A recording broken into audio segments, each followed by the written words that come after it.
नमस्ते बेटा, good morning. कैसे हो आप लोग?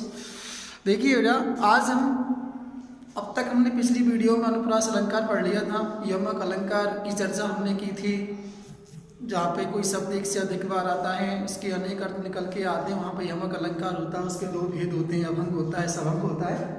अनुप्रास पढ़ा था, वर्णों की आवृत्ति होती है वहाँ पे, उसके 4 भेद पढ़े थे हमने। 6 का अनुप्रास, प्रत्यानुप्रास, सत्यानुप्रास, अंत्यानुप्रास। आज हम बात करते हैं श्लेष अलंकार की। आज हम किसकी बात करेंगे? श्लेष अलंकार पढ़ेंगे आज हम। प्रकरण चल रहा है अपना अलंकार। आपको पता है बोर्ड में 2 अंक का आता है टॉपिक अलंकार का। 2 अंक का टॉपिक आता है बोर्ड में अलंकार। आज हम चर्चा करेंगे श्लेष अलंकार की। आज हम श्लेष अलंकार पढ़ेंगे। देखो क्या होता है श्लेष अलंकार। श्लेष का अर्थ क्या होता है? तो बेटा श्लेष का श्लेष का अर्थ होता है चिपकना। श्लेष के बाद होता है, श्लेष का अर्थ क्या है? चिपकना। तो जहाँ पे एक शब्द में अनेक अर्थ चिपके हुए होते हैं वहां पे श्लेष अलंकार होता है। एक शब्द में जहाँ अनेक अर्थ चिपके हुए होते हैं वहां पे श्लेष अलंकार होता है।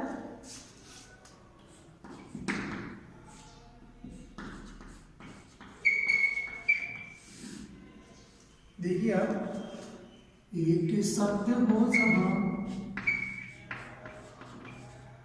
एक शब्द हो जहां चिपके अर्थ अनेक, चिपके अर्थ अनेक। एक शब्द हो जहां चिपके अर्थ अनेक, कहते कविगण हैं तहां, कहते कविगण हैं तहां, अलंकार नित्य श्लेष, अलंकार नित्य श्लेष। एक शब्द हो जहां चिपके अर्थ अनेक, एक शब्द है और उसमें एक से अधिक अर्थ चिपक रहे हों, वहां पे अलंकार श्लेष होता है, ऐसा कविगण कहते हैं। अब देखो इसकी परिभाषा पढ़ लेते हैं।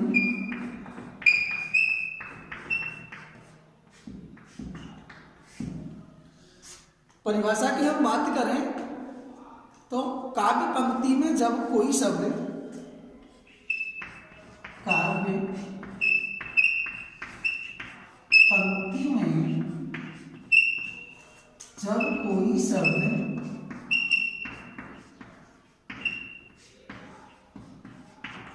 काव्य पंक्ति में जब कोई शब्द एक बार आए, एक बार आए और प्रसंगानुसार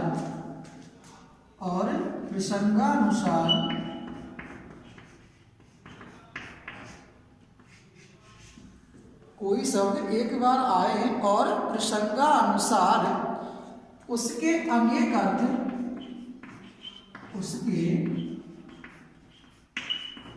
अनेक अर्थ प्रकट हों या अनेक अर्थ निकलते हैं, वहां श्लेष अलंकार होता है, वहां श्लेष अलंकार होता है।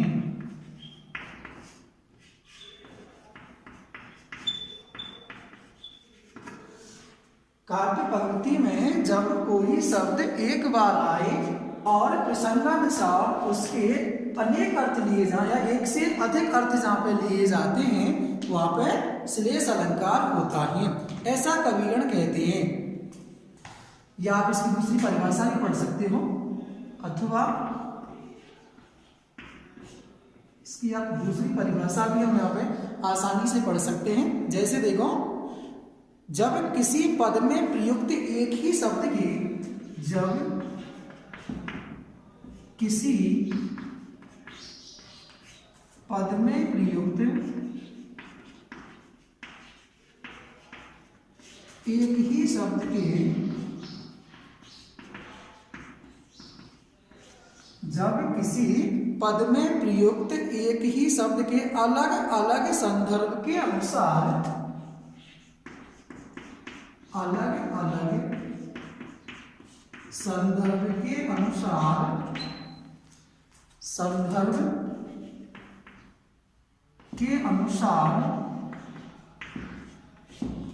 संदर्भ के अनुसार अर्थ प्रयुक्त किए जाते हैं। अर्थ अनुसार अलग अलग संदर्भ के अनुसार अर्थ प्रयुक्त होते हैं। ऐसे लिखो आप, प्रयुक्त होते हैं, वहां श्लेष अलंकार होता है। वहां श्लेष अलंकार होता है। अब ऐसे भी इस परिभाषा को आप पढ़ सकते हैं कि जहाँ पे कोई शब्द है एक बार आ रहा है, उसके एक से अधिक बार अर्थ ग्रहण किए जा रहे हो, एक से अधिक अर्थ निकल रहे हो, वहां पे श्लेष अलंकार होता है। या आप ऐसे कह सकते हो, जब किसी पद में प्रयुक्त एक ही शब्द अलग अलग संदर्भ के अनुसार अर्थ प्रयुक्त होते हैं। एक ही शब्द के अलग अलग संदर्भ के अनुसार अर्थ प्रयुक्त होते हैं, वहां पे कौन सा होता है? श्लेष अलंकार होता है। अलग अलग अर्थ संदर्भ के अनुसार अर्थ प्रयुक्त होते हैं, वहां पर श्लेष अलंकार होता है। जैसे देखो उदाहरण पढ़ते हैं इसके हम। जैसे देखो,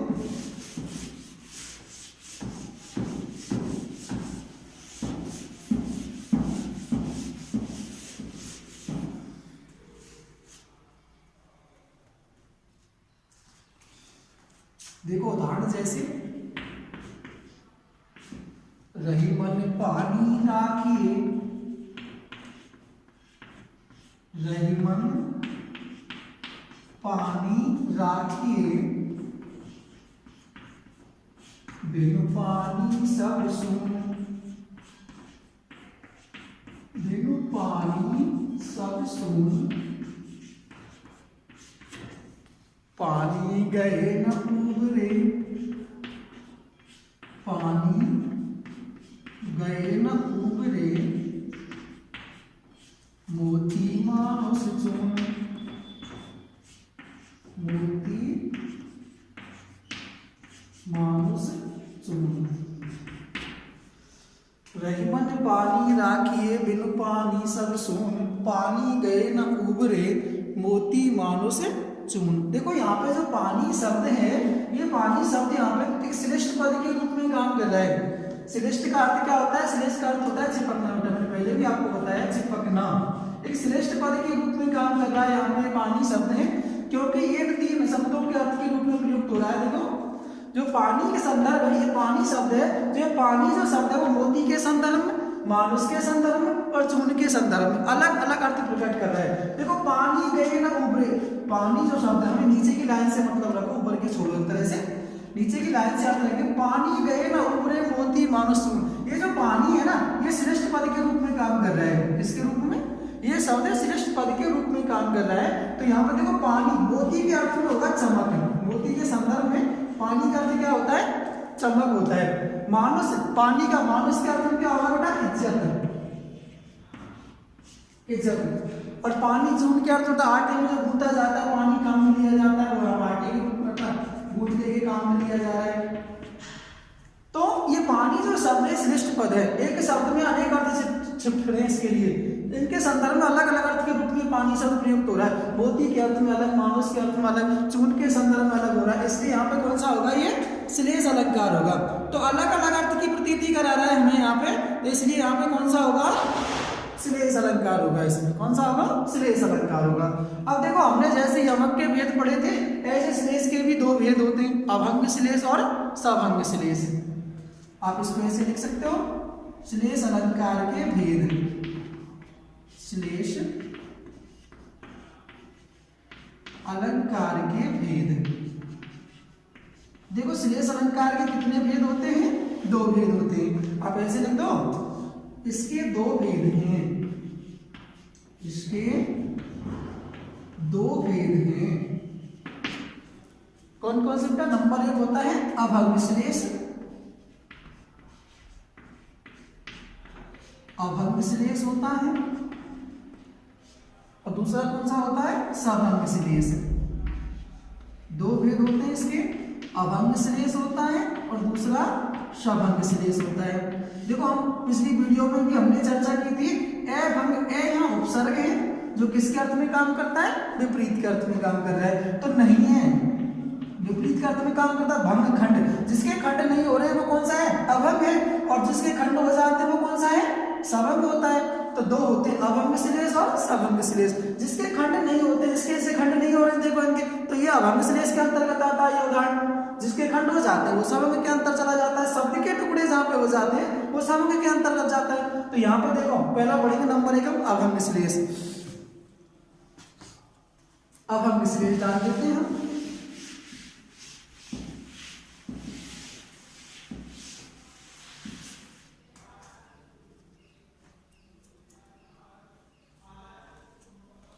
अभंग श्लेष डाल दो आप नंबर 1, अभंग श्लेष।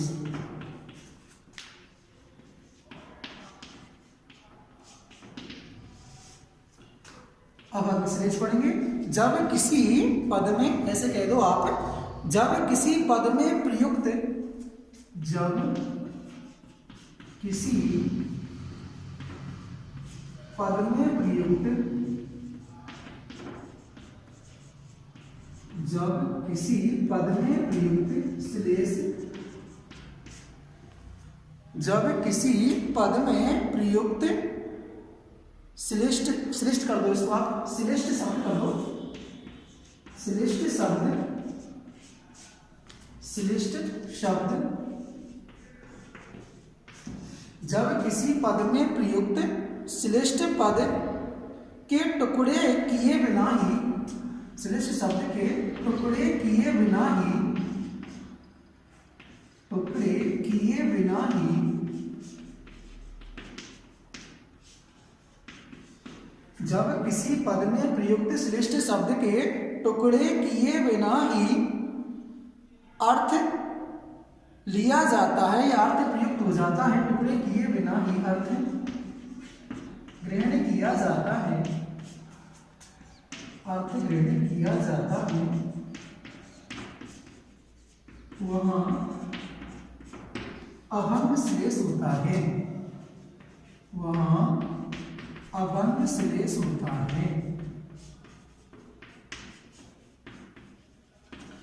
जब किसी पद में प्रयुक्त श्लिष्ट शब्द के टुकड़े किए बिना ही अर्थ ग्रहण किया जाता है, वहां पे अभंग श्लेष होता है। किसी शब्द के टुकड़े किए बिना ही, अर्थात उस शब्द को नहीं तोड़ा जा रहा है, जब उसका अर्थ ग्रहण किए जा रहे हैं, अनेक अर्थ ग्रहण किए जा रहे हैं, वहां पे कौन सा होगा, अभंग श्लेष होगा। जैसे देखो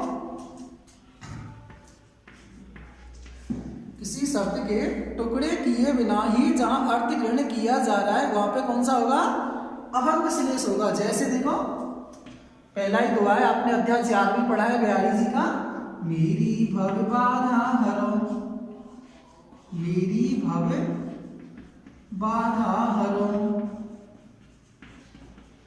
राधा नागर सोए, राधा नागर सोए, जातन की जाई परे, जातन की झाई परे,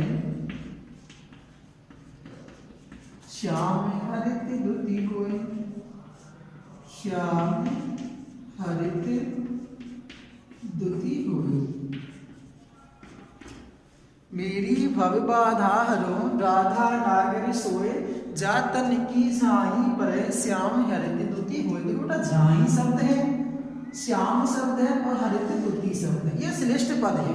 ये कैसे पद है, ये दोनों श्रेष्ठ शब्द हैं, ये दो तीनों, झाई श्याम हरित दुति, ये तीनों श्रेष्ठ शब्द हैं, इनके एक से अधिक अर्थ निकल के आ रहे हैं, इसलिए कैसे शब्द हैं, ये श्रेष्ठ शब्द हैं। और श्लेष अलंकार का मतलब ये क्या है, जिसमें एक से अधिक अर्थ चिपके हुए हो वो श्लेष अलंकार होता है। तो ये कैसे शब्द है, श्रेष्ठ शब्द है, इनमें एक से अधिक अर्थ चिपक रहे। देखो झाई, मेरी भवबाधा राधा नागर सोए, कवि बिहारी जी कहना चाहते हैं, चतुर राधा जी आप मेरी सांसारिक बाधाओं का हरण कर लीजिए। जातन की झाई परे, तन माने शरीर की, झाई माने देखो बेटा झलक होता है, झाई का क्या है, झलक। झाई का अर्थ परछाई भी होता है, परछाई। झाई का अर्थ हम यहाँ पे स्मरण भी कर देंगे, स्मरण। श्याम शब्द का अर्थ देखो पाप भी होता है, श्याम का अर्थ कृष्ण भी होता है, श्याम का अर्थ काला भी होता है। हरित रुपी का अर्थ देखो यहाँ पे हरा रंग भी होता है, हरित रुपी का अर्थ पुण्य भी होता है, और हरित रुपी का अर्थ पुण्य है, हरा रंग है, और पुण्य में मतलब कि काला सफेद श्वेत भी हो जाता है, उज्ज्वल भी हो जाता है, उज्ज्वल भी कह सकते हो, उज्ज्वल भी हो जाता है। तो ये श्रेष्ठ पद के रूप में काम कर रहे हैं। इसके एक से अधिक, एक शब्द के एक से अधिक अर्थ जहां पे निकल के आ रहे हैं वहां पे कौन सा होगा? श्रेष्ठ पद होगा। बेटा ये क्या है? तीनों श्रेष्ठ पद है। ये झाई शब्द छलक है, परछाई स्मरण है। तो बिहारी जी कह रहे हैं, हे चतुर राधा जी, आप मेरी सांसारिक बाधाओं का हरण कर लीजिए, आपके स्मरण मात्र से संसारी लोगों के पाप पुण्य में बदल जाते हैं। आपकी झलक मात्र पढ़ने से श्री कृष्ण प्रसन्न भी कर दूंगा, प्रसन्न हो जाता है। श्री कृष्ण क्या हो जाते हैं? प्रसन्न हो जाते हैं। तो ये श्रेष्ठ पद के रूप में काम कर रहे हैं। एक से अधिक अर्थ जहां निकल रहे हैं वो कौन सा होगा? श्रेष्ठ पद होगा। जो किसके रूप में काम कर रहा है? अभंग के रूप में काम कर रहा है। जैसे देखो अगला उदाहरण देख लेते हैं हम।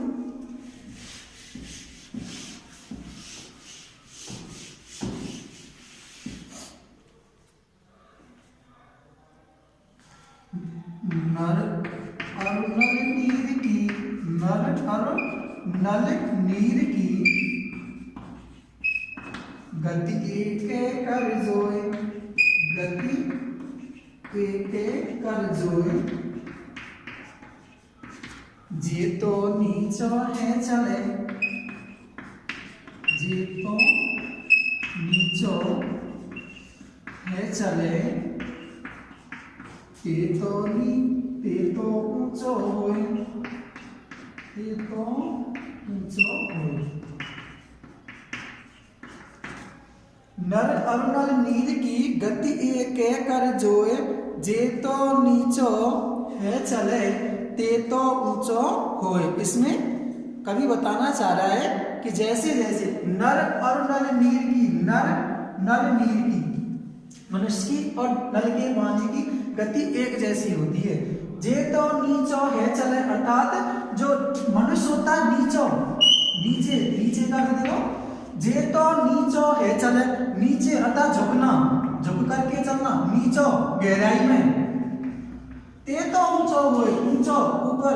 नल मनुष्य का अर्थ होगा सम्मान और नल के अर्थ होगा ऊंचाई। देखो ना, नर और नल नीर की गति एक है कर जो, नर की तो मनुष्य और नल के नीर की जल की एक ही गति होती है। जे तो नीचे, मनुष्य जितना झुक करके चलेगा उसका उतना ही समाज में सम्मान होगा, और नल को जितनी गहराई में दिया जाएगा उसका पानी उतना ही ऊंचा जाएगा।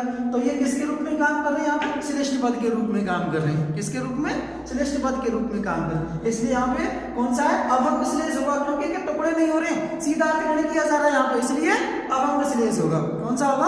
अभंग श्लेष। जैसे देखो और देखो,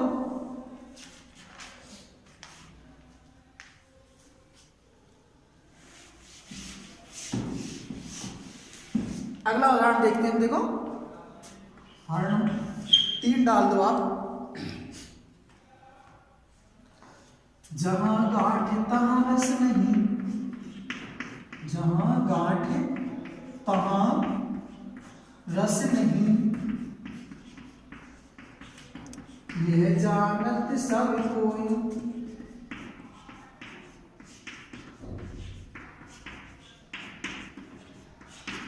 मढ़िए तर की गांठ में, मढ़िए तर की गांठ में, गांठ गांठ रस होए।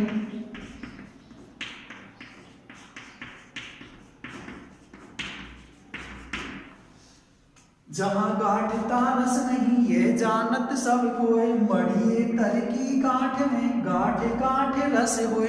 अब देखो यहाँ, जहां गांठ ता रस नहीं, यह जानत सब कोई, अर्थात सभी इस बात को कहते हैं कि जो गन्ना होता है, देखो गांठ जो शब्द है गांठ शब्द यहाँ पे ईख, जो गांठ शब्द आया है ना उसे गांठ श्रेष्ठ पद के रूप में काम कर रहा है यहाँ पे गांठ शब्द। क्यों? तो गांठ जो है देखो, एक तो होती है गन्ने की गांठ, इसकी गन्ने की गांठ होती है, गन्ने की, और एक विवाह मंडप में दूल्हा वर वधू के रूप में जो गांठ लगाई जाती है फेरा पाड़ते समय वो गांठ है। तो देखो मड़िए जहाँ गांठ था, ये सब जानते हैं कि जहाँ गांठ होती है गन्ने की पोर होती है ना उसमें रस नहीं होता है मड़िए दल की गांठ में, परंतु जो विवाह मंडप में जो वर वधू के रूप में जो गांठ लगाई जाती है उसमें गांठ रस, गांठ में रस होता है। इसलिए यहाँ पे श्रेष्ठ पद के रूप में काम कर रहा है। किसके रूप में? श्रेष्ठ पद के रूप में ये शब्द यहाँ पे काम कर रहा है। इसलिए क्या होगा यहाँ पे? ये श्लेष अलंकार होगा। कौन सा? अभंग श्लेष होगा। अब देखो अगला आता है सभंग श्लेष। सभंग श्लेष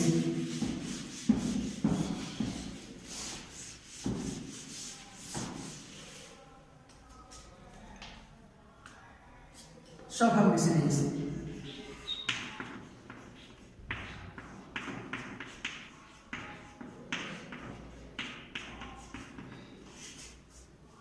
सभंग श्लेष की बात करते हैं हम।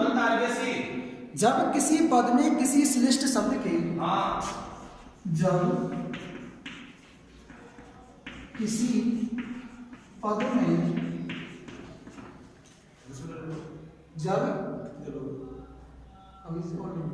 दूसरी क्लास जब किसी पद में किसी श्रेष्ठ शब्द के टुकड़े, जब किसी पद में किसी श्रेष्ठ शब्द के, जब किसी पद में किसी श्रेष्ठ शब्द के टुकड़े किए बिना ही, टुकड़े किए करके, जब किसी पद में किसी श्रेष्ठ शब्द के टुकड़े करने पर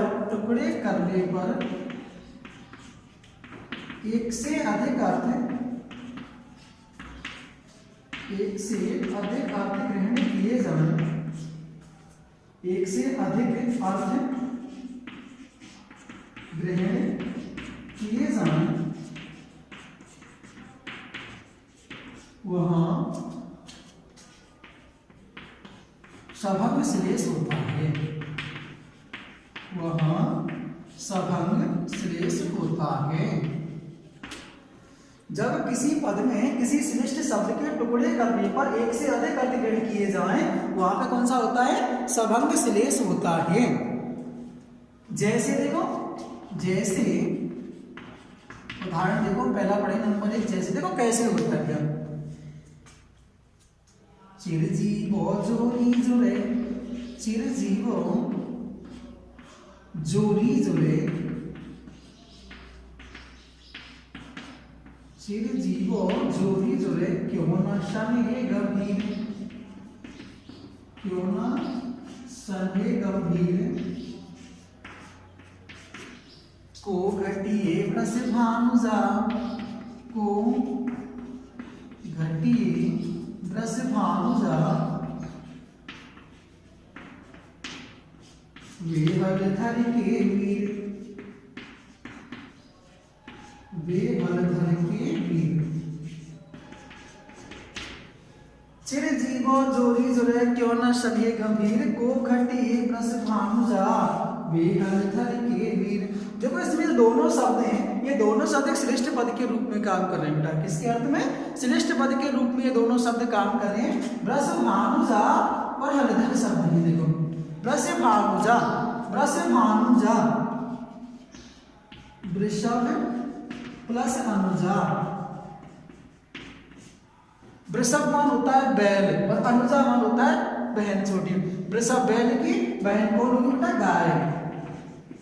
वृषभानुजा, वृषभ प्लस अनुजा अर्थात गाय की बहन कौन? उसकी बैल की बहन कौन होगी? गाय। तो देखो टुकड़ा किया है वृषभ प्लस अनुजा, तो खंड करके अर्थ ग्रहण किया गया हमारे द्वारा। दूसरा देखो वृषभानुजा, वृषभानुजा, वृषभानुजा, वृषभानुजा मतलब ना पुत्री। वृषभानु की पुत्री कौन है? राधा जी। वृषभानुजा अलग करता है हलधर, हलधर, हलधर, हल को धारण करने वाला कौन होता है? बैल। और हलधर, हल को धारण करने वाले कौन है? बलराम जी हैं। कौन है? बलराम जी हैं। तो देखो दो अर्थ श्रेष्ठ पद के रूप में यहाँ पे शब्द काम कर रहा है, दो अर्थ अलग अलग निकल के आए। हलधर कौन है? बलराम जी है। हल को धारण करने वाला कौन है? बैल है। तो दो अर्थ श्रेष्ठ पद के रूप में ये शब्द काम कर रहा है यहाँ पे। जैसे देखो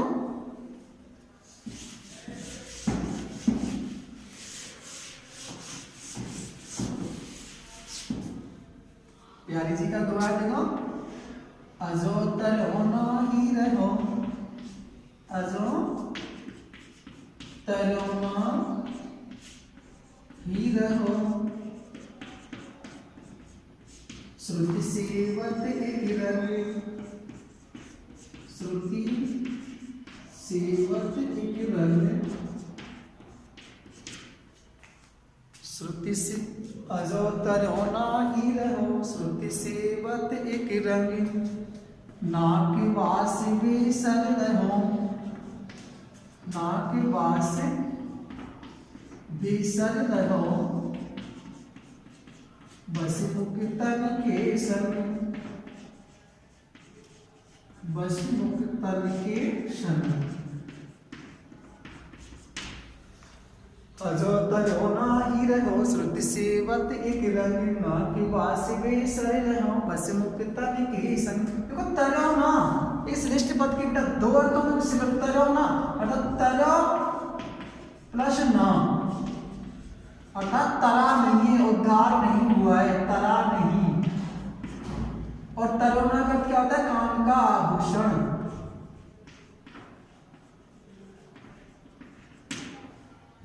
समझ गए बात है? मुक्तन, मुक्त योगी, इसके साथ में मुक्त योगियों के साथ में मुक्तमन मोतियों की माला है। बेसर, बेसर, बेसर माना बिना सिर वाला, बिना सिर वाला, और बेसरमान होता है बेटा कान की बाली। तो एक से अधिक अर्थ निकल रहे हैं यहाँ पे, टुकड़े करने पर, इससे खंड करने पर भी अर्थ ग्रहण किए जा रहे हैं, वहां पे श्लेष अलंकार होगा। कौन सा श्लेष होगा? सभंग श्लेष होगा। तो ये आपने पढ़ा था भैया श्लेष अलंकार। इसके दो भेद होते हैं बेटा। जब देखो अपने जो अलंकार खत्म समाप्त हो जाएंगे ना, उसके बाद में आपको करीबन 30-40 उदाहरण आपको प्रत्येक अलंकार के लिखा दूंगा, जो अच्छे उदाहरण है जिनको एक साथ लिखा दूंगा मैं। आप उनका रिवीजन कर लें, थोड़ा अभ्यास करें, ताकि आपकी समझ में आ जाए कि भाई हमने अलंकार पढ़े, उसमें कितना हमें याद हुआ है। और अंत में मैं आपको लिखा दूंगा, जब हमारी समाप्त हो जाएंगे अलंकार, एक रह गया आपका सिर्फ उपमा अलंकार रह गया है, उसको हम उसकी चर्चा कल करेंगे। तो मैं आपको अंत में उदाहरण लिखा दूंगा ताकि आप उनको आसानी से समझ सकें।